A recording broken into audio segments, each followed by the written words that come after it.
जय श्री कृष्ण दोस्तों। आज हम आपके लिए भगवान श्री कृष्ण की लीलाओं के अंतर्गत 17वां अध्याय लेकर प्रस्तुत हैं, जिसके अंतर्गत दावाग्नि का शमन का वर्णन किया गया है। कालिया दमन की कथा सुनने के बाद राजा परीक्षित ने शुकदेव गोस्वामी से पूछा कि कालिया ने अपना सुंदर स्थान क्यों त्यागा था और गरुड़ उनके प्रति विरोध क्यों रखता था। शुकदेव गोस्वामी ने राजा को बताया कि नागालय नामक द्वीप सर्पों से बसा था और कालिया वहाँ का प्रमुख सर्प था। उस द्वीप में सर्प खाने का आदी होने के कारण गरुड़ सर्प खाने को आता था और इच्छानुसार अनेक सर्पों को मारता था। उनमें से वह कुछ को खा जाता, किंतु अन्यों का वृथा ही वध करता रहता। इससे सर्प समाज इतना भयभीत हो उठा था कि उनके मुखिया वासुकी ने ब्रह्मा जी से रक्षा करने की प्रार्थना की। ब्रह्मा जी ने ऐसी व्यवस्था कर दी कि गरुड़ उपद्रव न मचा सके। इस व्यवस्था के अनुसार प्रत्येक अमावस्या को सर्प समाज गरुड़ को एक सर्प की भेंट दिया करे। यह सर्प वृक्ष के नीचे गरुड़ को बलि रूप में रख दिया जाता। गरुड़ इस भेंट से प्रसन्न था, अतः वह अन्य सर्पों को तंग नहीं करता था। किंतु धीरे धीरे कालिया ने इस स्थिति का लाभ उठाया। उसे वृथा ही एकत्रित विष की मात्रा का तथा अपनी भौतिक शक्ति का गर्व हो उठा। अतः उसने सोचा, गरुड़ को यह भेंट क्यों दी जाए। अतः उसने भेंट देना बंद कर दिया और गरुड़ को जाने वाली भेंट स्वयं खाने लगा। जब विष्णु के वाहन भक्त गरुड़ को पता चला कि कालिया ऐसा करता है, तो वह अत्यंत क्रुद्ध हुआ और इस आक्रामक सर्प को मारने के लिए द्वीप की ओर बढ़ा। कालिया ने अपने अनेक फनों तथा विषैले तीक्ष्ण दांतों द्वारा गरुड़ से लड़ने का प्रयत्न किया। उसने गरुड़ को काटना चाहा, किंतु तार्थी के पुत्र ने अत्यंत क्रोध तथा वेग के साथ अपने तेजमय स्वर्णिम पंखों से कालिया के शरीर पर प्रहार किया। कालिया, जो कटु के पुत्र अर्थात कद्रुसुत के नाम से भी विख्यात है, तुरंत भागकर कालिया झील पहुंचा, जो यमुना नदी के भीतर है, क्योंकि वहां गरुड़ नहीं पहुंच सकता था। कालिया ने निम्नलिखित कारण से यमुना के जल के भीतर निवास किया। जिस तरह गरुड़ कालिया सर्प के द्वीप में जाता था, उसी प्रकार वह यमुना से भी मछली पकड़कर उन्हें खाने के लिए जाता था। किंतु वहाँ सौभरी मुनि नाम के एक महान योगी रहते थे, जो जल के भीतर ध्यान धरते थे और मछलियों के प्रति सहानुभूति दिखाते थे।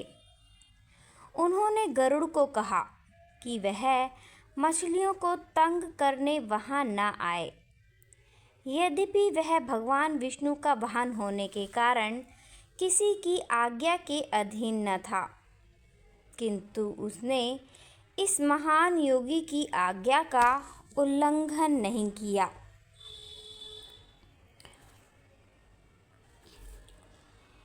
उसने बहुत सारी मछलियाँ खाने की बजाय एक बहुत बड़ी मछली पकड़ ली, जो कि मछलियों की सरदार थी। सौभरी मुनि अत्यंत दुखी हुए कि गरुड़ मछलियों के सरदार को ले गया। उनकी सुरक्षा के विषय में सोचते हुए उन्होंने गरुड़ को शाप दिया, यदि आज से तुम यहाँ मछलियाँ पकड़ने यहाँ आओगे, तो मैं यह बलपूर्वक कहता हूँ कि तुम तुरंत मारे जाओगे। यह शाप केवल कालिया को ज्ञात था, अतः वह आश्वस्त था कि गरुड़ यहाँ नहीं आ सकेगा। इसलिए उसने यमनाधम में अपनी शरण लेने की ठानी। किंतु कालिया द्वारा सौभरी मुनि की शरण में जाना सफल नहीं हुआ। उसने गरुड़ के स्वामी कृष्ण ने यमुना से मार भगाया। यहाँ यह ध्यान देने योग्य है कि गरुड़ का सीधा संबंध श्री भगवान से है और वह इतनी बलशाली है कि उसे ना कोई आदेश दे सकता है न शाप। वसुतः गरुड़ को जिन्होंने श्रीमद् भगवत में भगवान के स्तर के समकक्ष बताया गया है, सौभरी मुनि द्वारा शाप दिया जाना अपराध था। यद्यपि गरुड़ ने प्रतिशोध लेने का यत्न नहीं किया, किंतु वह एक वैष्णव पुरुष के प्रति किया गया मुनि का यह अपराध क्षम्य नहीं था।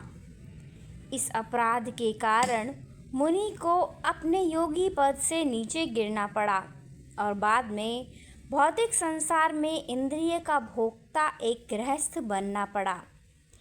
इस प्रकार ध्यान के द्वारा आध्यात्मिक आनंद में लीन रहने वाले सौभरी मुनि का पतन वैष्णवों के प्रति अपराध करने वालों को शिक्षा देता है।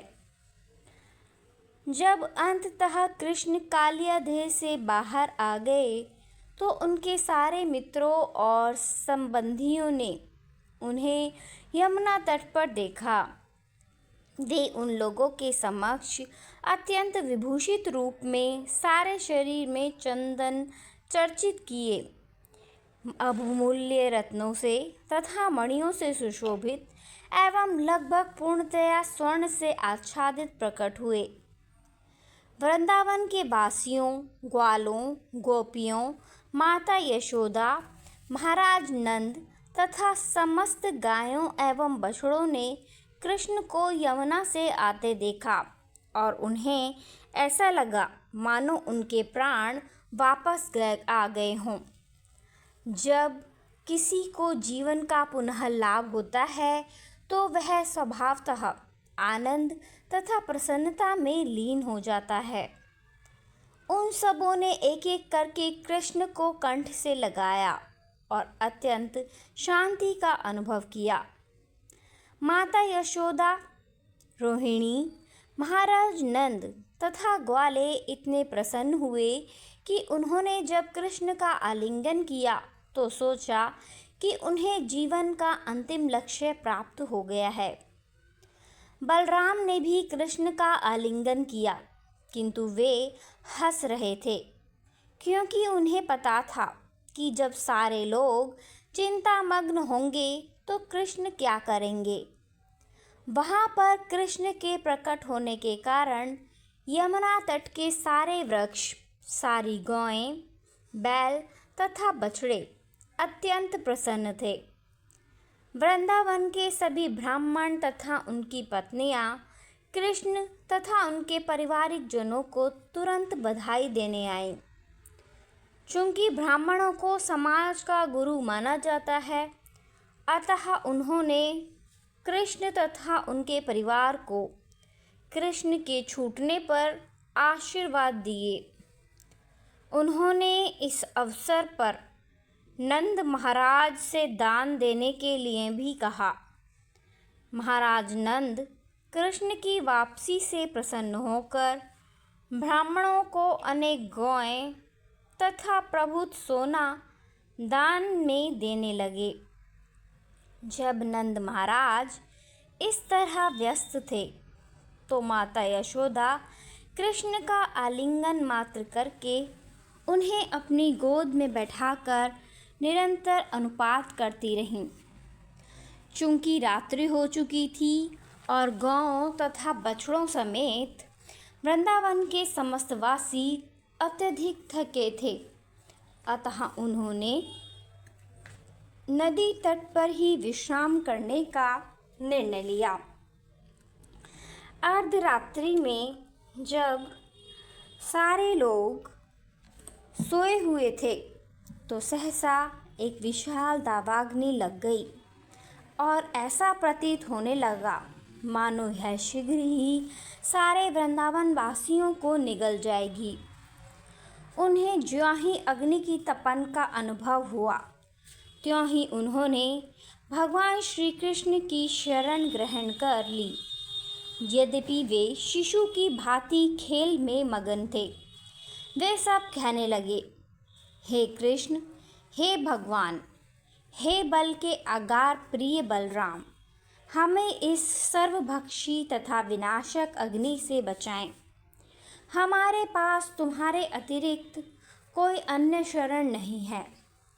यह विनाशकारी अग्नि हम सबको लील जाएगी। इस तरह उन्होंने यह कहते हुए उनसे प्रार्थना की कि वे उनके चरण कमलों के अतिरिक्त अन्य किसी की शरण ग्रहण नहीं करेंगे।